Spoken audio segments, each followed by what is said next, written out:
Sticker Bandit, do you reside in Ashland? You said talent. You said you heart talent. But you give off present day Ashland vibes. And now we know what old school Ashland vibes are like. They're both pretty wacky. That's what I've observed. And I have to say, sir, you are welcome back. And this is your son, I can tell just by looking at him. Grandson. Okay, grandson. He said nephew. There's some inbreeding going on? Old school Ashland vibes. Yeah. Right. Yeah, for sure. Jason Webb, everybody. One more. Our rule is 5 to 10 minutes. He just did 27 hours, so that's pretty good. Yeah. We have 3 more comics left. Your next one, I can't wait to see. I missed him last week, but he has an interesting name. You may have heard Jason say it just a second ago. Grandpa Thundercat. Everybody.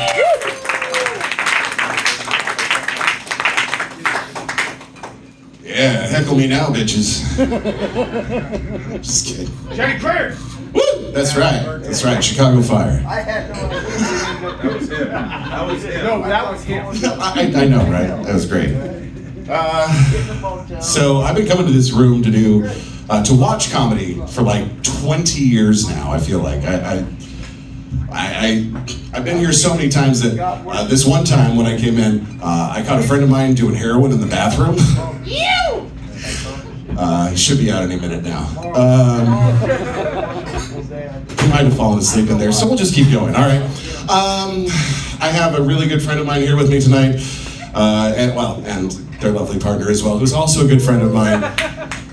And I appreciate them so much. It's been a while. Like, we had talked about them coming to one of my open mics just so I could tell the story about how the partner walked in on a stripper spread eagle on the couch. It happened. That Don't steal my thunder, bro. I'm trying not to. I'm just saying. Did you sign up? No, you didn't. So you're gonna have to ask her about the stripper coochie possible infection in the story. I mean, let's just say she's doing fine. I mean, fine-ish. On your payment. Yeah, I got you. I'll be in the bathroom in 10 minutes. So I was hanging out with Gord the other night. Gord was doing such a good job. I don't know where he went, but he left. Damn it. Okay, because we had this whole. We went out after doing the open mic last time I was here. We went to a little bar called the Branding Iron over here. We were doing karaoke, and this guy walks in and he's got a construction sweatshirt on, and it says GHB Construction. It's like, well, don't take any drinks from that fucker. Jen gets it, like immediately. I was like, girl, there's a guy over there giving out free drinks, but I wouldn't take one. He's got a GHB Construction shirt on. She laughs her ass off. She looks over at Gord. Gord's just sitting there, and she's like, no, see, you have to understand, GHB is it's like a date rape drug, and he's like, I know what it is. I had never been so scared for my life. At that, it was like, okay, yeah, no, he's not joking about the murders. Okay, good to know. But it was great. I love Jason. He and I are actually working on a ventriloquist act together, where he shoves his hand up my ass and calls me a dummy. It's working for both of us so far. Takes two hands though. Yeah, but you can't clap, can you? It's like butthole. Anyway. I got the clap. Now I do too. Anyway.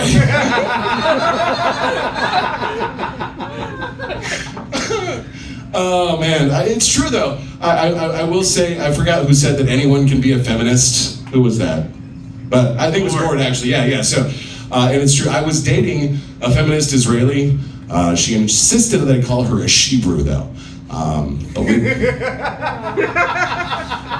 we broke up because I thought I was pansexual. Turns out I just have a kink for cast iron.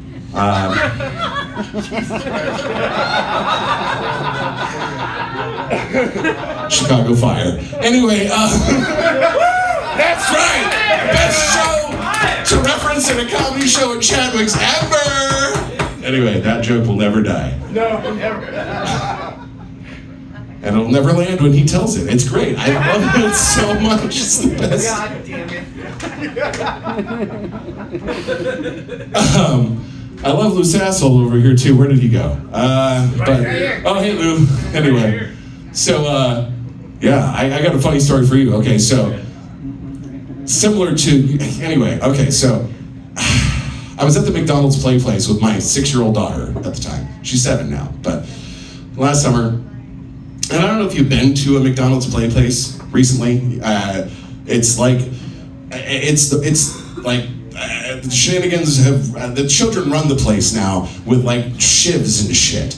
Okay, like they tore down the rule sign. It got zip tied up later, and then they tore it back down and used the zip ties to bind Ronald McDonald and leave him bleeding in the corner. And I was like, fuck this, I'm out. But no, so my daughter's in there with another half dozen kids running around this fucking play place, right? And she starts going, making this weird noise, this weird accent that I've never heard before. Okay, she starts chasing all the other kids and going, here, kitty, kitty, kitty, kitty, kitty, here, kitty, kitty, kitty, kitty, kitty. Like, what the fuck is actually going on in this place? She stops by the table, unprovoked, probably because of the slack-jawed, what the fuck look on my face. She says, Daddy, I'm chasing all the other kids. I'm pretending they're kittens and I'm gonna cook them and eat them. Like, fuck my life. I've gotta really be careful when I talk about cunnilingus around her, okay? Because she actually thinks I eat cats. And I don't, I just eat pussy.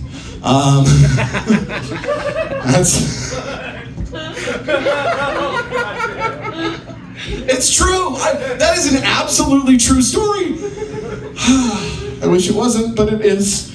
All right. I would talk about the doppelganger story, but it got me booed off stage last time. So I'm going to skip that one tonight.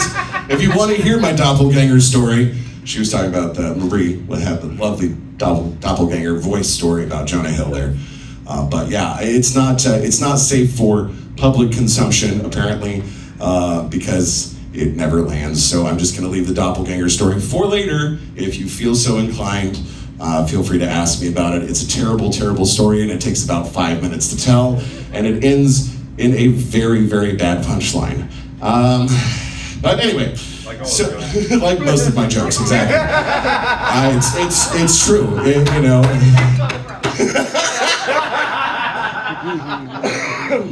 Fuck said that, dude. I know. Was there a fire truck that drove by or something? Did you? All right. 3 engines. It's a 3-alarm fire, by the way. It's not a 3-engine fire. It's a 3-alarm fire. So you watch Chicago Fire? No, I don't watch Chicago Fire. I know about firefighting, bitch. Anyway. You ain't climbed those stairs. No, I'm the guy that they throw over their shoulder to carry up the stairs for the firefighting ultimate championship thing. It's true. You were there. You were the other guy. I think that was a fluffy orgy that we're at. Oh, that explains a whole lot. Yeah, usually when I make awkward statements in front of a crowd, it is an orgy. But I will say that my ex-girlfriend and I were talking, and this is not super long ago, but we were talking while we were still dating about safe words. And she was like, I don't have a safe word. I'm like, well, mine's sesquipedalian, so, if you hear that, stop. Let's just pick one for you. And she's like, okay, how about vanilla? I'm like, for a fucking kink? You want vanilla to be your kink safe word? All right, you know what? That actually kind of works. How about we add one more word to that, though? Vanilla ice, because all right, stop, collaborate, and listen.